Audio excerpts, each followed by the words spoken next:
Hi guys. Today we are reading the story Stellaluna, and one of the things that we're studying today is how birds and bats are different. Well, they're alike in some ways, right? But they are very different in other ways. Like, for example, bats are mammals and birds are birds.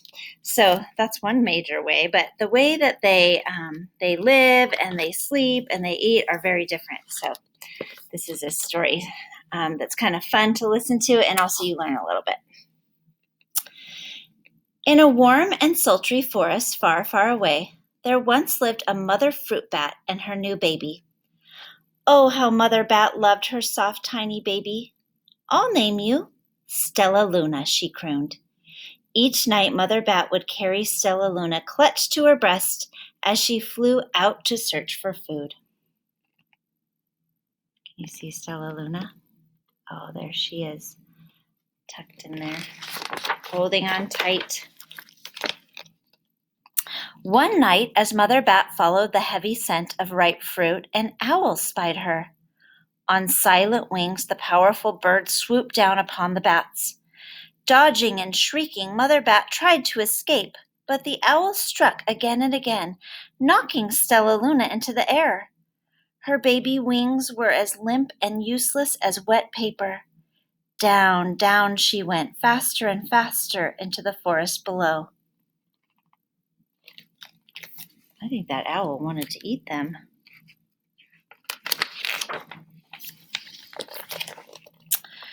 The dark, leafy tangle of branches caught Stellaluna as she fell. One twig was small enough for Stellaluna's tiny feet. Wrapping her wings about her, she clutched the thin branch, trembling with cold and fear. "Mother," Stellaluna squeaked, "where are you?" By daybreak, the baby bat could hold on no longer. Down, down again she dropped.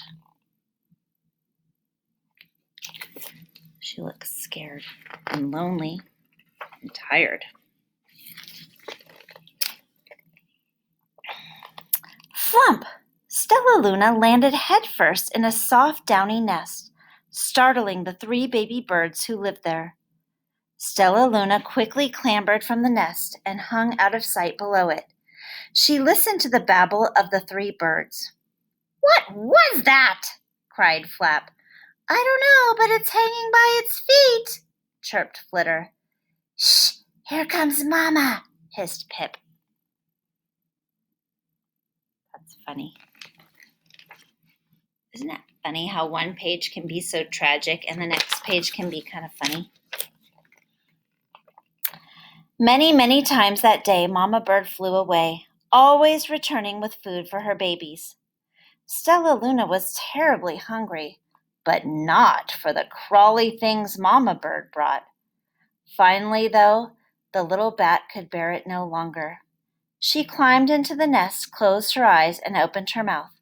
Plop! In dropped a big green grasshopper. Now, the author hasn't really told us what kind of bats these are, but I am gathering that they are fruit bats because Stellaluna does not want to eat this grasshopper, so I know she is not an insect-eating bat. She must be a fruit bat. Stellaluna learned to be like the other birds. She stayed awake all night and slept at night. She stayed awake all day and slept at night. She ate bugs even though they tasted awful. Her bat ways were quickly disappearing. Except for one thing, Stellaluna still liked to sleep, hanging by her feet. Once when Mama was away, the curious baby birds decided to try it too.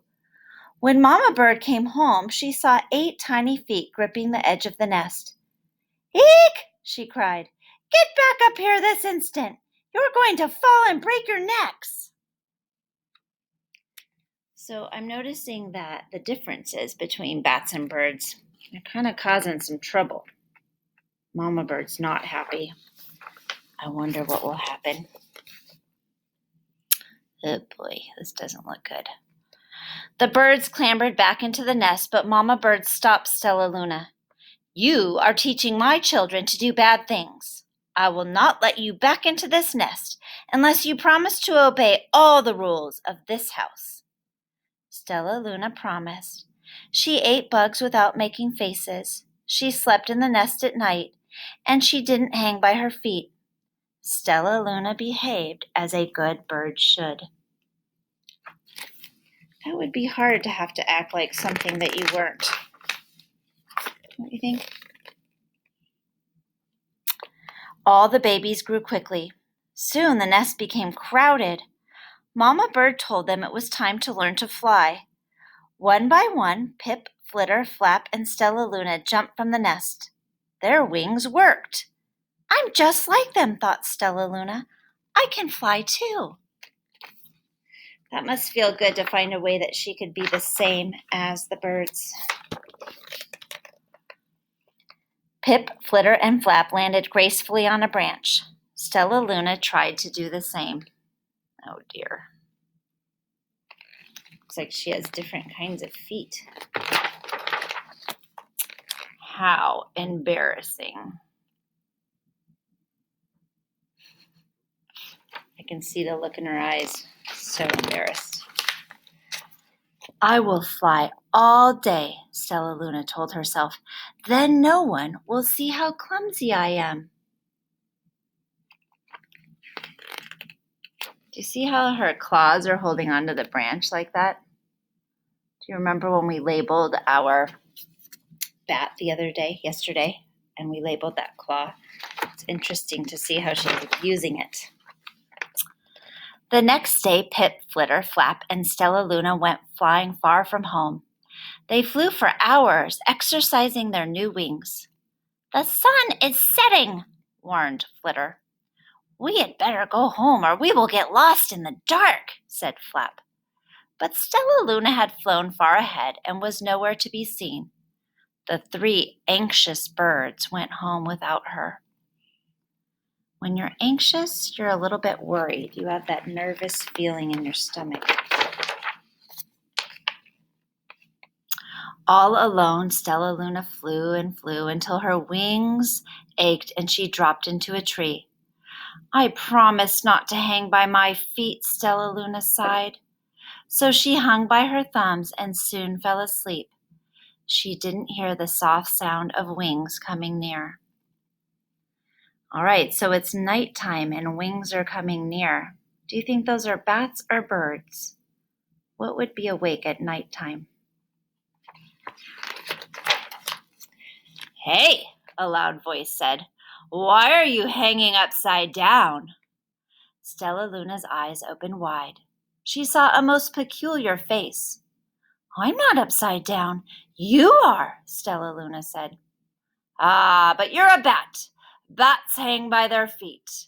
You are hanging by your thumbs, so that makes you upside down, the creature said. I am a bat. I'm hanging by my feet. That makes me right side up. Stellaluna was confused. Mama Bird told me I was upside down. She said I was wrong. Wrong for a bird, maybe, but not for a bat.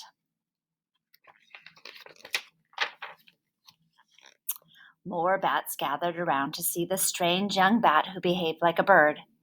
Stellaluna told them her story. You ate bugs? Stuttered one. You slept at night? Gasped another. How very strange, they all murmured. Wait, let me take a look at this child. A bat pushed through the crowd. An owl attacked you, she said. Sniffing Stellaluna's fur, she whispered, You are Stellaluna. You are my baby. Do you remember how we learned yesterday that animals communicate by smelling? That's how Mama Bird found her baby. She could tell by smelling. That's so cool. You escaped the owl? Cried Stellaluna. You survived? Yes, said Mother Bat as she wrapped her wings around Stellaluna. Come with me and I'll show you where to find the most delicious fruit. You'll never have to eat another bug as long as you live. I knew it. She's a fruit bat. But it's nighttime, Stellaluna squeaked. We can't fly in the dark or we will crash into trees. We're bats, said Mother Bat. We can see in darkness. Come with us. Stellaluna was afraid, but she let go of the tree and dropped into the deep blue sky. Stellaluna could see. She felt as though rays of light shone from her eyes. She was able to see everything in her path. Does Stellaluna really have rays of light coming from her eyes? Let me read that again. She felt as though rays of light shone from her eyes. That tells me she could see really well, but light was not coming from her eyes. Soon the Vats found a mango tree, and Stellaluna ate as much of the fruit as she could hold. I'll never eat another bug as long as I live, cheered Stellaluna as she stuffed herself full. I must tell Pip, Flitter, and Flap. The next day, Stellaluna went to visit the birds. Come with me and meet my bat family, said Stellaluna. Okay, let's go, agreed Pip. They hang by their feet, and they fly at night, and they eat the best food in the whole world, Stellaluna explained to the birds on the way. As the birds flew among the bats, Flap said, I feel upside down here. So the birds hung by their feet. Wait until dark, Stellaluna said excitedly. We will fly at night.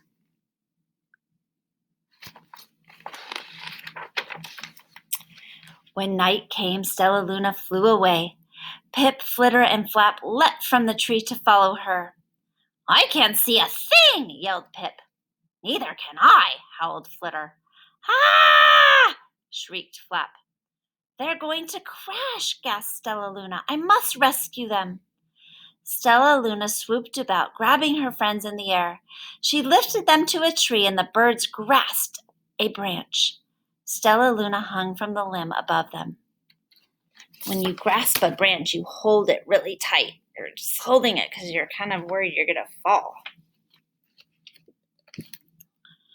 We're safe, said Stellaluna. Then she sighed. I wish you could see in the dark, too. We wish you could land on your feet, Flitter replied, and Pip and Flap nodded.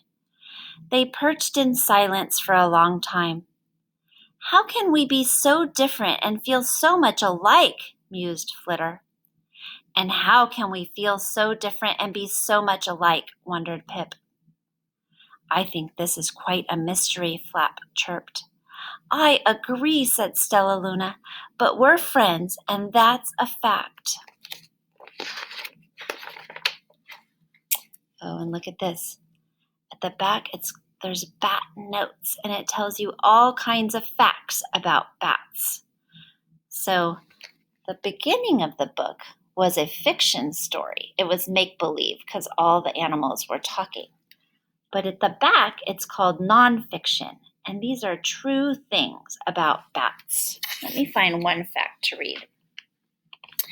Fruit bats generally have long muzzles, large eyes, pointy ears, and furry bodies, which is why they are often called flying foxes. I didn't know that. Fruit bats are called flying foxes. That's interesting.